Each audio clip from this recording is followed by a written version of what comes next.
настануваат ваквите полови напади, како треба да се превентира да се спречат ваквите полови напади, дали има подобрување кога се работи за спречување на педофилијата во Македонија. Ние разговараме со првиот човек на Мегеши, господинот Драги Змијанац.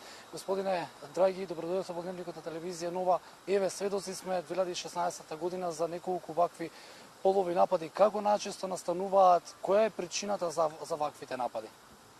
Само за десетина дена 5 случаеви што се случува многу често во Република Македонија и не само во Република Македонија, ни цел свет. Едноставно, оваа патологија, би рекол, психичко расстройство е толку опасна што најчесто страдаат најмалите децата на возраст од 9, 8, 10, 11 години. Навистина е страшно кога ќе слушнеме дека некој возрасен посегнал по детскиот живот, го силувал, го злоупотребувал. Едноставно нема можност да се справиме, затоа што тоа е психичко расстройство и педофилот не може да го контролира нагонот или либидото. И ние, како организација која се грижи за правата на децата, успеавме да го убедиме парламентот 2014 година да се воведат повисоки казни затвор од 15 години, па дури доживотна казна затвора која е сторена на суров начин и грозоморен, едноставно кога се доведува животот на детето во опасност.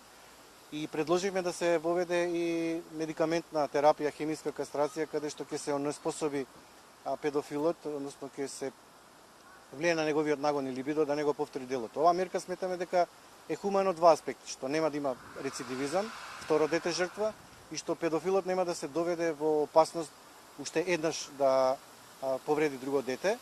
И бидејќи нашето е залагање за секој рецидивизам, повторништво, да има доживотна казна затвор, или чешкиот модел замена доживотна казна затвор со физичка кастрација, целосно онеспособување. Имаше голема дебата околу ова прашање, дали е хумана или не е хумана, но ние тргнавме од аспект до сега ниту еден психијатар, невропсихијатар, психолог, педагог не убедува дека додека е педофилот во затвор има сигурен третман со него.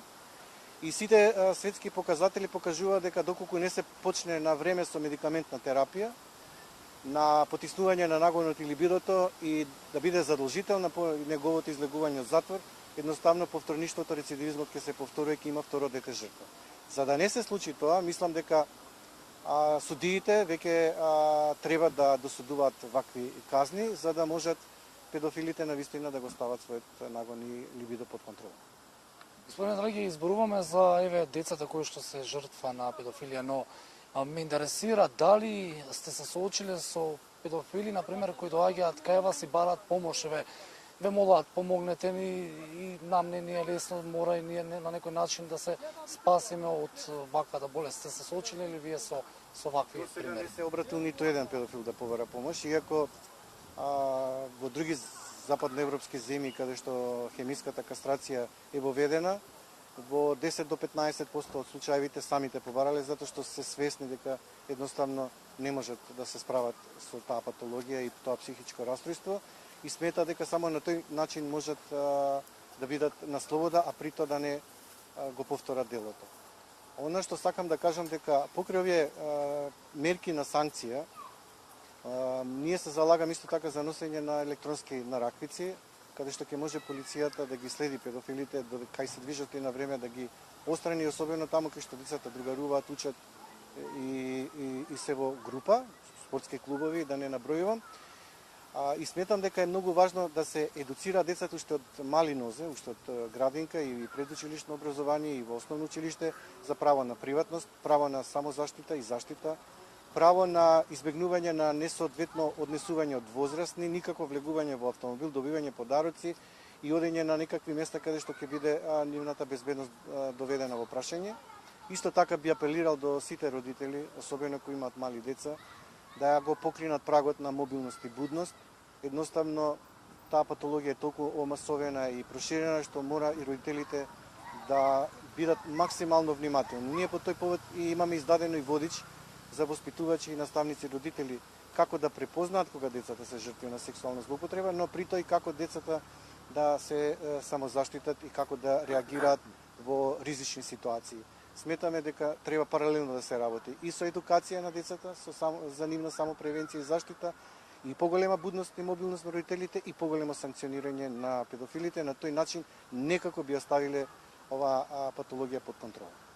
Господине Драги, ви благодарам на одговорот.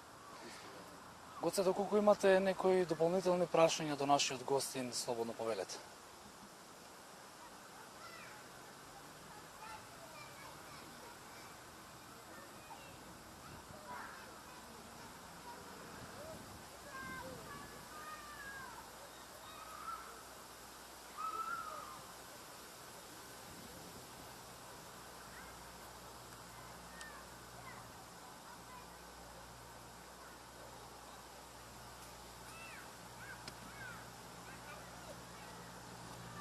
Така, господине Драги, уште едно прашање, дали има законски пречки за законот еве кој што предлогот за хемиска кастрација во Македонија да се доведе? Собранието го изгласа.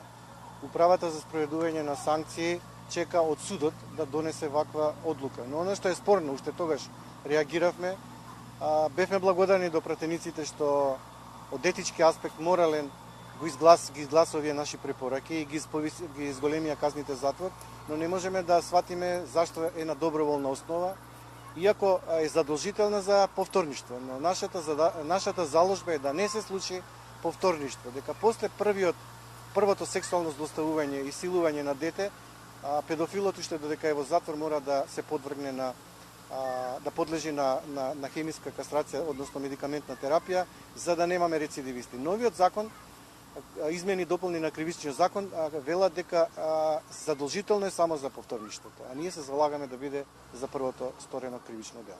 Благодарам уште еднаш.